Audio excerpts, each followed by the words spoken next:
દિવસ પછી રાત, પ્રકાશ પછી અંધકાર અને યૌવન પછી વૃદ્ધત્વ એ કુદરતી ક્રમ છે.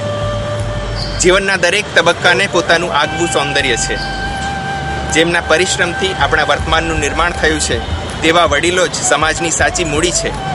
તેમની સુરક્ષા અને સ્વાસ્થ્યનો યોગ્ય ખ્યાલ રાખી શકાય તેવા ઉમદા હેતુથી વાત્સલ્ય સિનિયર સિટીઝન હોમ ઊભું કરવાનો ઉમદા વિચાર ડૉક્ટર મધુબેન નાયક અને ગૌતમભાઈ શાહે કર્યો.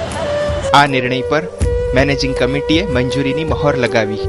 Indian Red Cross society Gujarat state બ્રાન્ચના ચેરપર્સન તરીકે માનદ સેવા આપી રહેલા ડૉક્ટર મધુબેન અને તેમની સમગ્ર ટીમ દ્વારા થેલેસેમિયા પરીક્ષણ, સિકલ સેલ નાબૂદી અભિયાન, બ્લડ ડોનેશન, ડિઝાસ્ટર મેનેજમેન્ટ જેવી અનેક સેવાકીય પ્રવૃત્તિઓ સતત ચાલતી રહે છે. કોઈ પણ કુદરતી કે માનવ સર્જિત આપત્તિના સમયે એક સેકન્ડનો પણ વિલંબ કર્યા વિના રેડક્રોસના કાર્યકરો મદદ માટે પહોંચી જતા હોય છે. સામાન્ય માનવીને ઉપયોગી થવા હંમેશા તત્પર રહેતા ડૉક્ટર મધુબેનને વૃદ્ધજનો માટે ઘણું બધું કરવાની ઈચ્છા હતી. સિટીઝન હોમ પ્રોજેક્ટ એ ટોટલ પ્રોજેક્ટ અમારો 7 કરોડનો છે. એમાં સિનિયર સિટીઝન હોમ ટ્રેનિંગ અને રિસર્ચ સેન્ટર, એમાં પાર્ટ ઓફ ધી પ્રોજેક્ટનું ઇનોગ્રેશન તૈયાર થયું છે, કરી રહ્યા છીએ. એ 4 કરોડને ખર્ચે તૈયાર થયું છે. એમાં 100 સિનિયર સિટીઝનને રાખી શકવાની સગવડ છે અને જિલ્લા ચાલુ વૃદ્ધાશ્રમો બને છે. એના કરતાં કંઈક ભાવના અમારી જુદી છે કે અમારો motto of service humanity to peace છે અને અમારા જે 7 પ્રિન્સિપલમાંનો મુખ્ય માનવતાવાદી. અમારી સંસ્થા પણ દુનિયાની સૌથી મોટામાં મોટી માનવતાવાદી સંસ્થા છે. એટલે અહીં આવતા દરેક સિનિયર સિટીઝન, વૃદ્ધ નહીં, અમે આદરણીય વયસ્ક તરીકે એમની દેખભાળ કરીને પૂરેપૂરી સંભાળ, માન સન્માન અને એક માનવીય સેવા તરીકે અમારી પૂરી પાડવાનો એક આશય છે. અને સામાન્ય રીતે મધ્યમ વર્ગના કે ટીવી, એસી અને એવી સગવડોમાં રહેતા હોય એવા સિનિયર સિટીઝનની પણ આપણે ત્યાં સગવડો ઓછી છે. એ સાથે અમારી દરેકે દરેક સેવા લગભગ ઘણી બધી સબસિડાઇઝ, એટલે માત્ર ટોકન ચાર્જ લઈને જ અમે સેવા પૂરી પાડીએ છીએ. અમારા 2 રૂમ એવા છે કે વીવીઆઈપી, કારણ કે અમારી પાસે એક બે વેઇટિંગ લિસ્ટમાં સુપ્રીમ કોર્ટના જજશ્રી પણ પોતે આવવા માટે છે.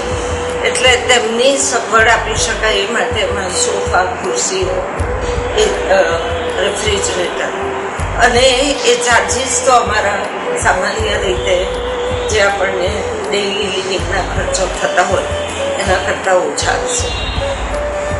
સિનિયર સિટીઝન્સ માટે ડૉક્ટર મધુબેન નાયકે જોયેલા આ સ્વપ્નનું બીજ રોપાયું ગુજરાતના રાજ્યપાલ માનનીય ડૉક્ટર કમલાજીના શુભ હસ્તે.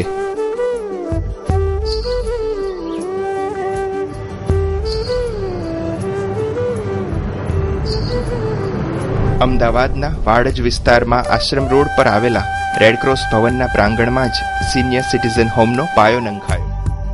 રાજ્યના આરોગ્ય અને પરિવાર કલ્યાણ મંત્રી માનનીય શ્રી જયનારાયણ વ્યાસ તથા આમંત્રિત મહાનુભાવો અને પ્રેસ મીડિયાના પ્રતિનિધિઓની ઉપસ્થિતિ વચ્ચે શુભારંભ થયો. તંતી ફાઉન્ડેશનના managing trustee Shri Tulsibhai તંતીએ senior citizen હોમના નિર્માણનો તમામ ખર્ચ આપવાનું વચન આપી નિર્માણ કાર્ય આગળ વધાર્યું. તેમના પ્રતિનિધિ રૂપે શ્રી જીતુભાઈ તંતીએ ખાસ ઉપસ્થિત રહી માર્ગદર્શન આપ્યું. દિવસો પસાર થતા ગયા, પાયાની ઈંટ પર ઈંટ ચણાતી ગઈ. અનેક લોકોનો પરિશ્રમ અને શુભેચ્છાઓ રંગ લાવી અને આખરે તૈયાર થયું વાત્સલ્ય સિનિયર સિટીઝન હોમ.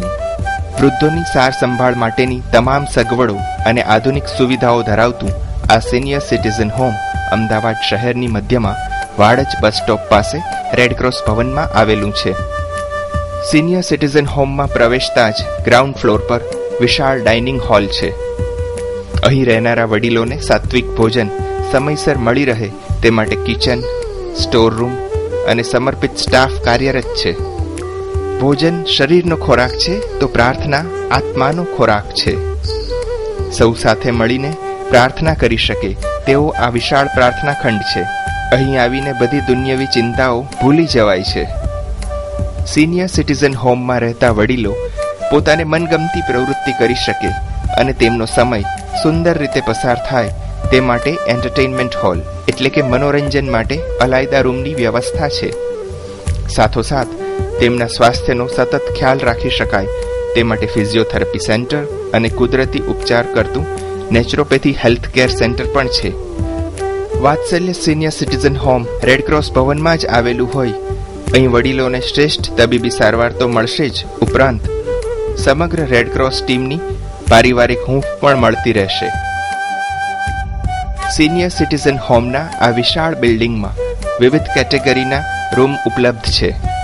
અહીં 2 બેડના 22 તથા 4 બેડના 6 રૂમ છે.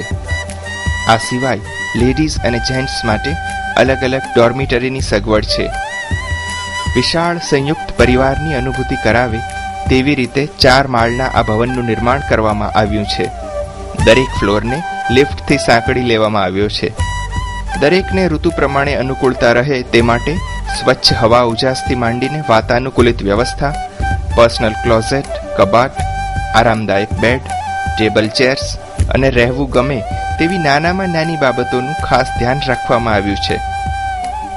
જીવનના સંધ્યાકાળે પહોંચેલી વ્યક્તિઓ ગરિમાપૂર્વક પોતાના જીવનનો આખરી તબક્કો પસાર કરી શકે તેવા હેતુથી આ સિનિયર સિટીઝન હોમનું નિર્માણ સંપન્ન કરવામાં પ્રોજેક્ટ કમિટીના ચેરમેન ગૌતમભાઈ સી શાહ સતત સક્રિય રહ્યા છે.